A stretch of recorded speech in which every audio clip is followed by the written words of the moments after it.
Hey everyone, how's it going? Welcome back to Chef Vic Cuisine. Today we're making a mint julep. Now this recipe combines the smoothness of bourbon whiskey with the freshness of mint, resulting in a timeless and sophisticated cocktail stemming from the American South and the Kentucky Derby. And I can't wait to show you how to make it. So, let's get started.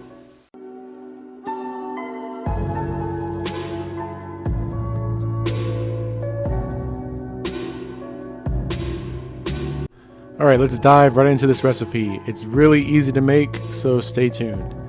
If you don't have access to really fine, chopped up, crushed ice, I like adding a bunch of ice to a Ziploc bag, and you can take a hammer or tenderizer and crush the ice into very fine, crushed pieces. The final result should look something like this.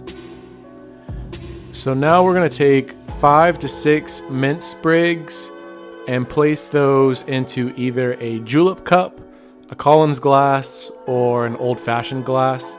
And you also want to add in half an ounce worth of simple syrup. You want to muddle the leaves for just a couple of seconds, trying not to tear the leaves apart, but just to release their oils and the aroma. If you muddle them for too long, you bring out the bitterness within the mint, so you want to avoid that. In total, this should take about 10 seconds. Following that, you want to add in 2.5 ounces worth of your favorite bourbon whiskey. Let me know down in the comments what your favorite go-to is. And then we're going to fill the glass with our crushed ice.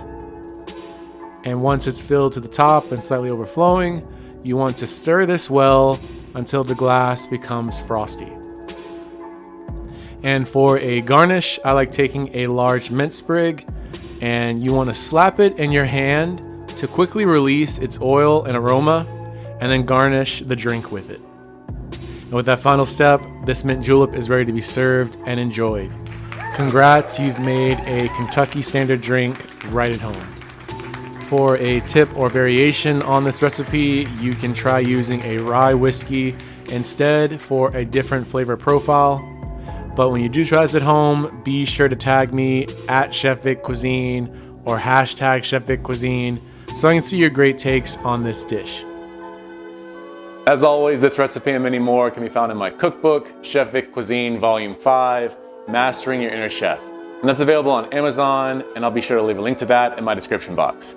And feel free to click the pop-up on your screen for more information on that as well. Thank you all so much for watching. I really hope you enjoyed learning how to make this drink. And if you did, make sure you smash that like button for me. It's one of the best ways to show support for the channel. And if you haven't done so already, make sure you click the subscribe button too. And feel free to share this recipe with all your family and friends. And stay tuned for next week, where I try to make a really easy and tasty salad, my Waldorf salad recipe. You don't want to miss it. It's really, really good. Well, thank you all again so much for watching. I truly do appreciate it. You can always check out my videos on my page now.